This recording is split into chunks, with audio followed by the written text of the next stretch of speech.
Hey guys, it's Maymay and a few of my favorite trimmers. Today in Maymay's Maker Monday, I'm going to try to help you with your trimmer. This has been very requested as of late. I don't know if it's because we've got some new viewers that may not have seen me talk about trimmers before, but I want to make sure if I can clear up any confusion for you, I do. So I'm going to move these out of the way and we're going to start with the basics.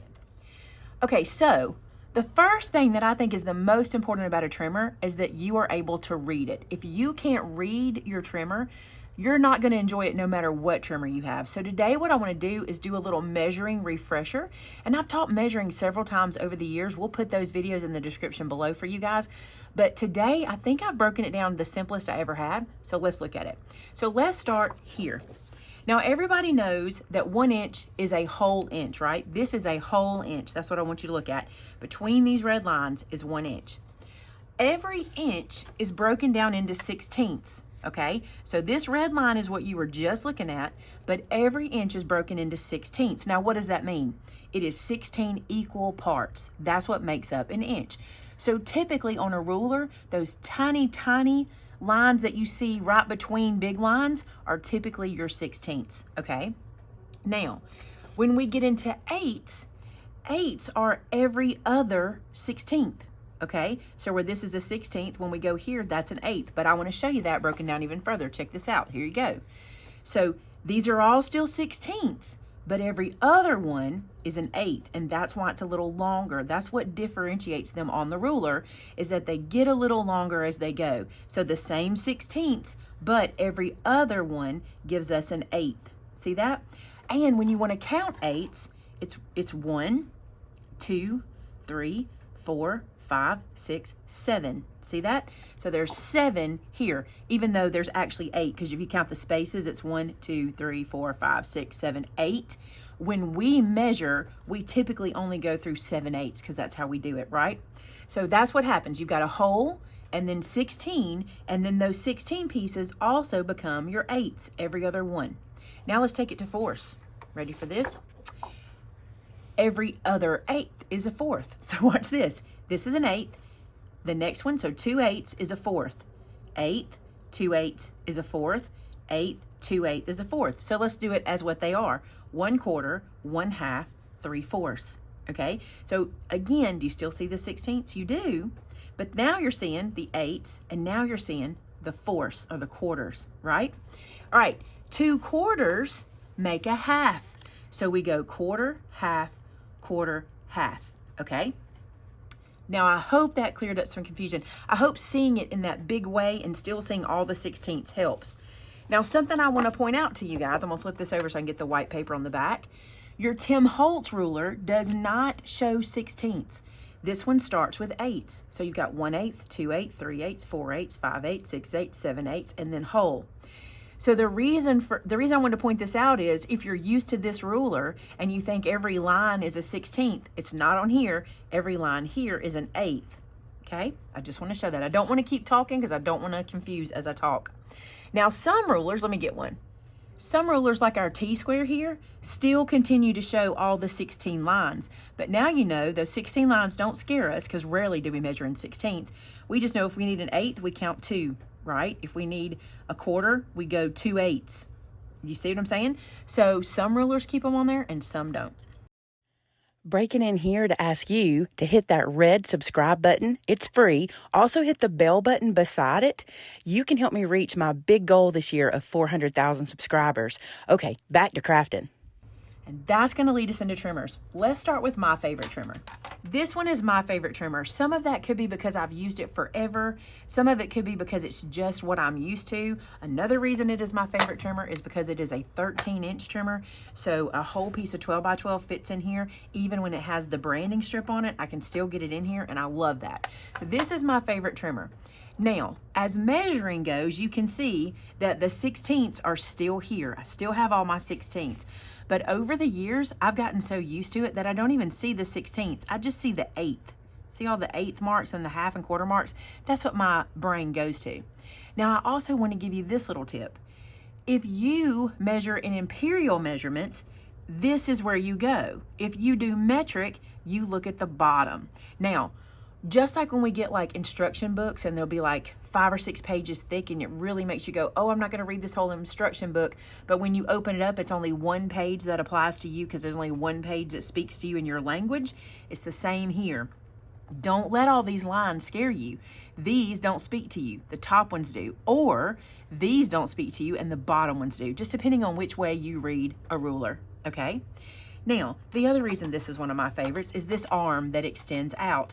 This arm goes out 16 inches. I love that. I rarely measure this far out because I'm pretty much a 12 by 12 paper girl, but I do like having that really super long arm. And you can see here, my measurement just continues out, just like that.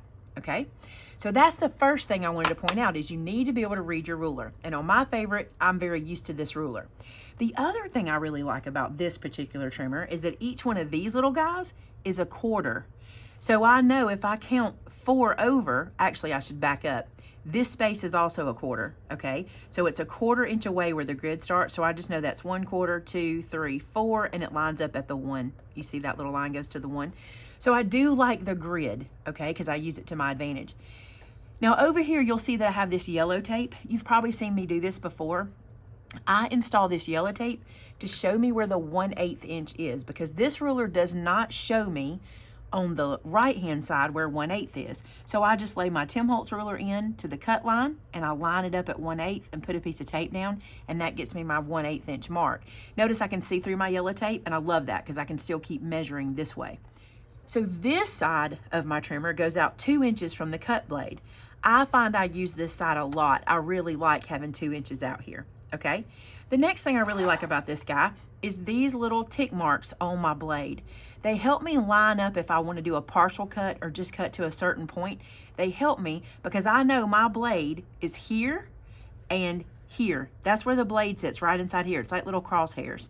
And for me, the inch side is what I read. So if I want to cut down 3 inches into a piece of paper, I simply move this until this middle line matches up with 3, and I went a little too far, and then I know I've gone 3 inches in. So you never know when that comes in handy, and a lot of times if I'm making an aperture style card, that comes in very handy. The next thing I love about this particular trimmer is how thick this arm is. These thick arms help us to not get that wiggle cut. I've had some trimmers in the past. Matter of fact, I have one that I used for years and years and years, and my biggest complaint is it never cut straight. It constantly wiggled because the plastic was not strong enough to hold it. Now, for trimmer best practices, I want to show you a couple of things, and this will go through all the trimmers that I show you today. Let's use some bright yellow paper to be cheery. So, when you're using a trimmer, the most important thing to do is to make sure you do not do this. Like if I want to cut 2 inches, I don't want to just float this piece in the air. You see how it's just kind of floating here? Even though it's pretty straight because I've lined it up, there's really no way to make sure you're being very straight by floating it here. What you want to do is at the top of your trimmers, all trimmers have this. They have this spot, and I'm going to do this, that is a stopper. You see how that stops? And this one stops even here. See that? And all the way out. The point of that stopper is to help you get your paper super flush and straight in your trimmer. So before you go to cut, put that paper up into that stopper, wherever yours is on your trimmer, and that's where you want it to live. Now, this is a Maymay practice. This is not something that the trimmer does for you. I never, or I try to never, put my blade in and pull down on my blade. I find when I do that, if I'm gonna slip, that's the way to do it, because pulling down is pulling my paper away from that stopper. I need to use that stopper to my advantage, and here's what I like to do. I get this guy lined up. I want it at 2 inches. Then I close the arm and put the blade at the bottom. I'm gonna scoot this so you can see that. I put the blade at the bottom and I push up. By pushing up, I even feel comfortable taking one hand away because this is holding my paper, not me, okay? All the pressure is pushing that paper against the stopper area, and so I don't get a wiggle cut. That is the best way to get the straightest cut, all right? Now let's say, this is another Maymay practice. Let's say you want to cut this into 2 points, like 2 pie shapes or something like that. You can do that by laying the points of the cardstock onto your cut line. We do this a lot. Here's the trick I want to teach you. It's called sinking the blade. Now this blade is a fresh blade. I'm gonna see if I can mess this up. Let me see if I can make it go bad. First off, it's hard for you to hold this in place because it's not touching the stopper at the top or the bottom. And when I push, especially if I go fast, I can get that movement. You see how it moved right there? And I want you to notice that that little guy came off the cut line. So if I continue this cut, you'll see that it's not gonna be a perfect point there. And I will have a perfect point at this end, but these guys won't be equal now because you see how it started kind of deeper in the page? You see how my cut didn't start where it should? Let me show you how to avoid all of that. Even sometimes, have you ever had the buckling where it buckles in the corner when you go to do this? Here's how you avoid it. Let me cut a small piece off so I'm not just wasting this huge page. Okay, so same thing. We're gonna line up the corners into our cut line, but this time, instead of coming underneath and just pushing willy-nilly up, we're gonna do what's called sinking our blade. So we're gonna close this down and sink the blade in. Then I'm gonna put pressure here to kind of hold this down, and I'm gonna go in two directions. I'm gonna go up, and then I'm gonna come down. And I want you to see the perfect points that we get. You see those perfect points?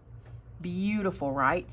That's what you wanna do, sink the blade. Anytime you're cutting on an angle, also, when you're cutting thin paper, so I have this paper that I use for making templates with. It's really, really inexpensive, cheap paper. I wouldn't even tell you guys to buy it because it's cardstock, but it might as well be paper. It's really, really thin. But I like to use it to make templates and practice things. But let me show you this. If I cut this, it's a new blade, so it may not show you. A lot of times, it will buckle down here, especially when my blade's a little older, because it's just the weakest cardstock. So sometimes I will even sink the blade here. I found that when I have a super weak cardstock, or even if I'm using like a paper or a copy paper situation, I'll sink the blade, go up and down, and I get a much better result by doing that. So just remember the sink the blade practice. Now here's another little tip I learned recently about trimmers, and I love it. You might be wondering why I have this second piece of tape. Love this tip. Take your tape. Now I'll show you what I use because it is the greatest tape. We carry all of these products in the store that I'm showing you, by the way, except this flimsy paper. But this is yellow tape, okay? And it's made by Spellbinders, and we now have it in 3 different sizes. I can reuse this tape for die cutting up to 7 times. I have done it that many times. So this piece of tape you've seen at the top of my trimmer has a purpose as well. When you have tiny things like this you need to cut, okay? You want to cut through and you maybe can't hold on to it. This piece of tape, which I told you about, this yellow tape, can be my helper, can be my extra hand. So if I put this guy down and I take this extra tape and just run it alongside my piece to hold it still, I can then close this and cut this with no issues. Do you see how easy I was able to do that? I think this is a pretty neat trick and I love it. I think I learned this from Christina Warner. I want to make sure I give credit. I'm pretty sure that's who I saw do it, but that's a pretty neat trick. And then I just take this tape and I just stick it right back down. And I want you to see that tape just sticks over and over again. It is a workhorse in your craft room. You will not be sad you added it to your supplies. So that's what that piece is for when you see it. Now, what else do I love about this trimmer? I love that if you are more inclined to cut from the bottom, you can. Let me turn it this way to show you this trick. So let's say you want to cut from the bottom, you have that same line to stop your paper. And if you're going to cut from the bottom, all you want to do is instead of pushing up, you're going to push down into that cut line. So see how all my pressure is going down here into the stopper? Same thing. Just remember, cut toward the stoppers. If your stopper is here, if your paper's up here, cut that way. If you're using the bottom and your paper's here, cut this way. Love it. Another thing I love, how easy the blade is to change. You always want to know this. Let me show you. If you lift this guy off, your blade stays right there. I'm not having to touch the blade or anything. Then I can lift the blade like this. I can take this guy out. And what I do with my blades when they're worn out is I have a second trimmer. In a second trimmer, I put my worn out blades and I use it for cutting chipboard. And I love that because I get the most out of these guys I can get. So I have a chipboard trimmer as well as my regular trimmer. Now this is a new blade, so I'm gonna show you what you do. You open the package, you get this little guy out. It's kind of like playing Battleship. Remember Battleship when you put your little ships in? That's what it reminds me of. Put that into the cut line, close the arm down, and then you just sit this guy over and give it a little bit of pressure. The more pressure you give it, the tighter it gets. I don't like mine to be super tight because I like it to move pretty easy. So I just press it until it's just caught, and that's your blade install done. That is the Cricut trimmer. Love it. If you have questions about this one, let me know in the comments below. Let's look at another one. So this is the Sonic Super Trimmer. I love this trimmer. I think it is great for our left-handed folks. I think it works fantastic for you guys. We use this a lot in our store. This is actually the one that lives over on our retail counter because when we need to cut paper, that's where we do it. Let me show you the features of it. Number one, look at your ruler, okay? This ruler shows you all the 16ths, and it also has your metric up here, okay? One thing this one does that's really cool is if you struggle in here, look how it gives you the measurements all the way across. So you don't have to mark this one at an 1/8. It gives it to you. So if that's something that you want to have, it is there. Another cool thing about this one is that it has measurement in the middle. Now, why would you need measures in the middle? Let's say you're cutting a piece of paper and you want to be sure that you're straight. I'll get a piece here. You want to be sure you're straight and you want to cut it at, say, let's do 3 inches. I can line it up at 3 inches. I can come here and see that I'm not at 3 inches. Do you see how I'm a little bit off? So I'm at 3 inches there. I can move it over to 3 inches. Now, that changed the top because my paper is already crooked, right? But if I need to have that information and know that I'm cutting it super straight, I can. Now, you can do the same thing on the Cricut. You just use the grids, but here we have the actual ruler, which is pretty handy, all right? The next thing I like about this one, this is the left-handed part. To me, it is how long this is, and also this. Look at this. This one has arms that come out from the bottom. Let me show you. They come out from the bottom. They lift out like so. So if you're left-handed, I'm going to flip this where a left-handed person might use it. You would put it like this. Okay, I think you would. I don't know. I tried doing this before, and then you would load this guy in, and you have an arm at the top and also at the bottom. It also looks like one of those Star Wars ships. Look, don't y'all think it does? So if you're a Star Wars fan, you might want this one. But you can use this trimmer top and bottom just the same. So if you need to do it this way, or if you want to turn it this way, it is made so you can do just that. Okay, so that's a cool thing. Now, the other thing about this one that is a feature, but also a problem for me, I'll show you. I love that I can put, they have 2 blades, okay? This one has a score blade and a cutting blade. The Cricut does too. You just have to interchange the Cricut ones. You have to put them in and out. And I don't use my trimmer for scoring. I use my scoreboard for that. So I just leave my cut blade in there. These guys, you have to do the same thing. You cannot cut and score a full sheet having them both in here. Let me show you why. If I push these down out of the way, I'll push them down to the bottom and show you. This one only goes down as far as here. Do you see that? So if I have a 12 by 12 piece in here, I can't use both blades. Now I've got a trimmer that will do that. I'm going to show you in a second. But these guys, I can't use them both. So this one is not our favorite for cutting and scoring. This one is just for cut. Look, let me see. I think the dark gray is the cutting blade. But this one we use for cutting, yes, and this one is for scoring. Now to take these out, here's what I've discovered. This guy is a little bit wigglier than my Cricut one, but you just kind of separate it like that with your thumb, and this guy just sits right off. So the scoring tool, I wouldn't keep it in there all the time. We do in this one, so we can find it, but I would want to use my cutting tool all the time because I use my scoreboard for everything else. But how does this guy cut? It's really nice. It's really nice. It cuts like a Cadillac, honestly. Do Cadillacs cut? I don't know, but you know what I mean. It really, really has a nice cut to it. It's very, very, I'm gonna see how thin a piece I can cut without even sinking it. I'm gonna show you this. Look at this. It is like the sharpest. You can just feel how sharp that blade is when you cut with it, and I love that.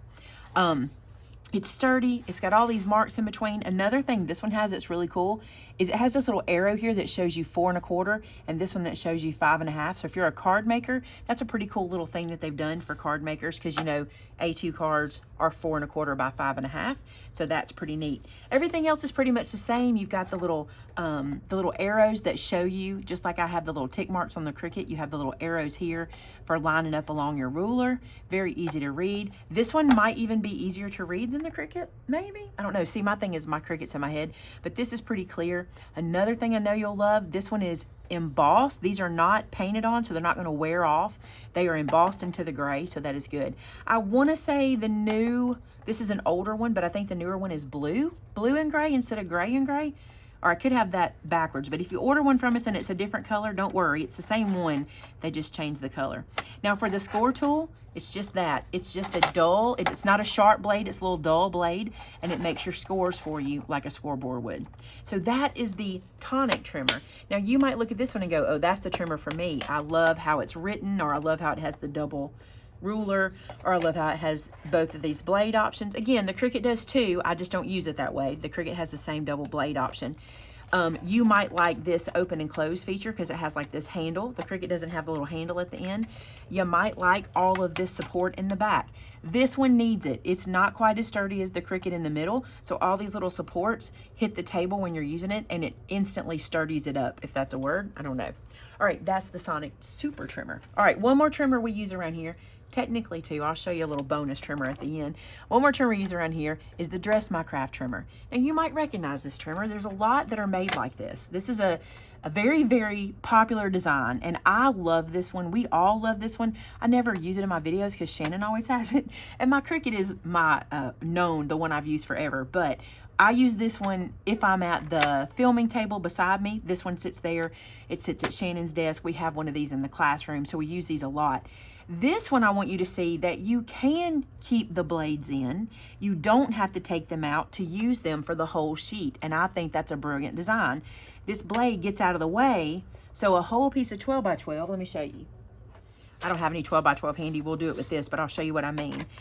Because I can place this here and I'm not touching the paper.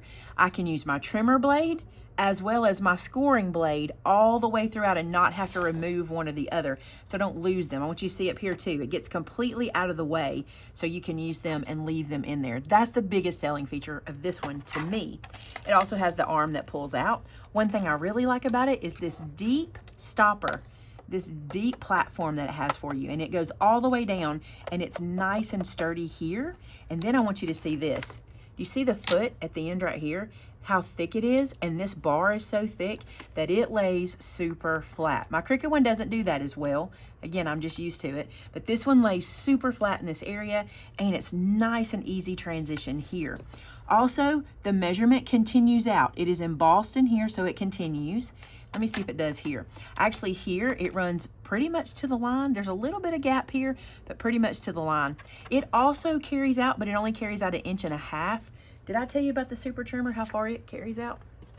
It carries out 2 inches. I wouldn't try to use that as a measure, so it carries out 2 inches as well. Okay, same tips and tricks apply for this one. You've got all the grids in the middle. These are 1/4 inch this way. They're 1 inch in these long lines. You've got that ruler in the middle here. I love that. You can cut on both ends. You don't get the extender arm on both ends, but you have that brace and you have all your measurements down here, so you could cut to either end. And I love this guy. Let's look at the back. Oh, let me show you how the blades change out. So these blades, super easy, same thing. It's a flimsy arm. I will tell you that, the arm is flimsy, but there's something about the way they designed this arm that it stays down nice and flush and it doesn't wiggle. Do you see that? It really doesn't wiggle. You'd have to make it get off track. I don't know if it's there's kind of a couple of channels on either side of the blade, and I don't know if that adds stability or what it is, but it really works. So same thing here. I just kind of separate the trimmer like that, just kind of push one side down and lift up another, and these guys just come right out. That's your score blade there. So put that one back in like so, and the same thing with this guy. Now, I told you I'd give you a bonus trimmer. Here's the bonus. This is the mini trimmer, and we love it. This is the mini version of the Dress My Craft. I'll put it in right side up. This is it. This is what it does. It cuts. This little arm opens. It goes to, how big is that out here? Let me read. It goes to 1 inch out here. It goes to 2.5 inches here. It does not have an extender arm. It is literally this. This is the cutest thing, and it is great for cutting down photos, or mostly when you don't need to measure. When you just want a straight line somewhere, like if there's something you're cutting out, a shape like a rectangle or something you're cutting out, you butt it up to the stopper line, and then you can use this to cut it straight. Shannon uses it for like labels, or if you're doing a bunch of stamping like of sentiment strips, this is a great one for that, and it's so tiny and compact. But that's what it does. That's it. Now, one cool thing about it, and it's an optical illusion. It really is. I want to show you this. This blade and this blade are exactly the same. So if you change this one, you can use this one. You can use the same blade to change out. It looks different, but it is not. You see, when I put them together, they're the same. But when you put them apart, this blade looks different, but they are the same. Okay, those are my best trimmer practices. I hope I cleared up confusion for you. Unfortunately, this is one of those kind of videos that I could almost film every 3 weeks, because if you watch it today, there's probably gonna be questions I didn't cover. but that's good. That's what Maker Monday is for. So if you're watching this today and I didn't answer a question that you have, or if you need to know something more specifically about paper trimming, please put your questions in the comments below. We will be monitoring those questions. We will be trying to answer everything you got. And fortunately, we can put them out every Monday. We'll be putting these videos out once a week. All right. Hope you enjoyed it. Hope I helped you with your measuring. And do me a favor, if I gave you any tip today that you enjoyed, give this video a thumbs up, as well as hit that red subscribe button and help me reach my 400,000 subscriber goal this year. Thank y'all so much for being here. And until next time, bye now.